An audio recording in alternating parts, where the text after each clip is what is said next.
ज्योतिर्मय media house सविनय सादर करत आहे श्री अरविंद आणि श्री माताजी यांच्या तत्वज्ञानावर आधारित एक चिंतन, पूर्णयोगाचे अंतरंग.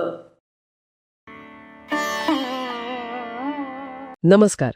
आज आपण श्री अरविंद लिखित ईश्वर, योग आणि तपस्या यातील काही महत्त्वाच्या विचारांवर बोलणार आहोत. म्हणजे यात एक खूप खोल विचार मांडलाय की विश्वातील सगळ्या घडामोडींमागे ईश्वरी शक्ती आहे, पण ती आपल्या नजरेआड राहते. आणि गंमत म्हणजे ईश्वर केवळ निर्माता नाही, तर योगामध्ये तो स्वतःच साधक आणि साधनाई असतो. हे जरा समजून घेऊया. ही ईश्वरी शक्ती जी साधकाच्या मनात, प्राणात, शरीरात प्रकाश, ज्ञान, आनंदाच्या रूपात येते, ती नेमकी कशी काम करते? हो, अगदी. यातलं एक महत्वाचं सूत्र श्री अरविंद सांगतात ते म्हणजे योगमाया. म्हणजे असं की ईश्वर स्वतःच्याच शक्तीने सगळं करतो, पण तो त्या योगमायेने म्हणजे त्याच्या एका विशिष्ट शक्तीने स्वतःला झाकून टाकतो. त्यामुळे आपल्याला त्याचं ते थेट कार्य, ते कर्तेपण जाणवत नाही सामान्यपणे. आणि आणखी एक गोष्ट, जेव्हा ईश्वर आपल्यात म्हणजे आपल्या ह्या सामान्य मानवी स्वभावात, ज्याला ते कनिष्ठ प्रकृती म्हणतात, त्यात काम करतो. कनिष्ठ प्रकृती म्हणजे आपले रोजचे राग, लोभ, सवयी वगैरे. हो, बरोबर. तर तेव्हा ते कार्य जीवाच्या अहंकाराच्या माध्यमातून घडतं असं ते म्हणतात. म्हणजे कर्ता जरी ईश्वर असला तरी आपल्याला त्याचा अनुभव अहंकाराच्या चौकटीतूनच येतो, जोवर आपण त्या योगमायेच्या पलीकडे जात नाही. अच्छा, म्हणजे जरी ईश्वरी शक्ती मदतीला असली तरी जोपर्यंत आपली ही कनिष्ठ प्रकृती म्हणजे सवयी, इच्छा, मर्यादा ह्या गोष्टी प्रभावी आहेत, तोवर ती शक्ती सहजपणे स्वीकारली जात नाही. बरोबर. पण बघ, एक मिनिट, जर सगळं ईश्वरच करतोय आणि तेही आपल्या अहंकाराच्या माध्यमातूनच व्यक्त होतंय, तर मग आपल्या स्वतःच्या प्रयत्नांची गरज काय उरली? बरोबर. नेमका हाच कळीचा मुद्दा आहे. आणि म्हणूनच श्री अरविंद त्रिविध तपस्येचा विचार मांडतात. कारण जरी ईश्वरी शक्ती नेहमी कार्यरत असली तरी कनिष्ठ प्रकृती आणि योगमायेचं आवरण हे साधकाला अडथळा आणतात.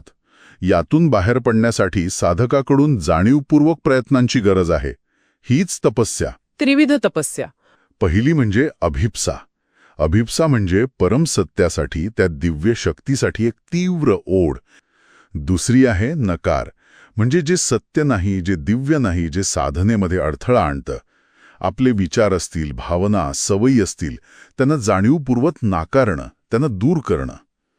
आणि तिसरी, जी खूप महत्वाची आहे, ती म्हणजे समर्पण.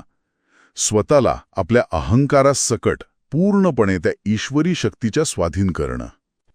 म्हणजे फक्त इच्छा असून चालणार नाही, नकार पण महत्वाचा आहे. आणि शेवटी समर्पण. अगदी. याचा अर्थ सरळ आहे की साधना म्हणजे केवळ ईश्वरी कृपेची वाट बघत बसणं नाही. ती कृपा आपल्यामध्ये यावी, टिकावी, यासाठी साधकाचा सक्रिय सहभाग लागतो. त्याची ही तपस्या आवश्यक आहे. अभिप्सा, नकार आणि समर्पण हे तिन्ही मिळून साधकाला त्या योगमायेच्या पडद्या पलीकडे बघायला मदत करतात. कनिष्ठ प्रकृतीच्या ओढीतून सुटका व्हायला मदत होते. ओके, म्हणजे थोडक्यात सांगायचं तर श्री अरविंद आपल्याला हेच सांगतायत की आध्यात्मिक प्रगतीसाठी दोन्ही गोष्टी लागतात. एकीकडे ती अदृश्यपणे कार्य करणारी दैवी शक्ती आणि दुसरीकडे साधकाने जाणीवपूर्वक करायची ही त्रिविध तपस्या. यांच्या एकत्रीकरणातूनच खरी प्रगती होते. अगदी बरोबर. आणि जाता जाता एक विचार मनात येतो बघा.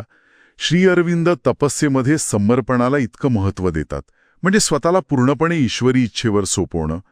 पण त्याच वेळी ते अभिप्सा आणि नकार म्हणजे नको ते नाकारणं यांसारख्या सक्रिय प्रयत्नांवर पण भर देतात. तर मग प्रश्न उडतो की जर पूर्ण समर्पणच करायचं आहे, तर मग ही तीव्र इच्छा बाळगण्याची किंवा काही गोष्टींना नकार देण्याची सक्रिय भूमिका काय असू शकते? म्हणजे संपूर्ण शरणागती आणि हे सक्रिय प्रयत्न यांमध्ये संतुलन कसं साधायचं? हा एक विचार करण्यासारखा मुद्दा आहे खरं तर.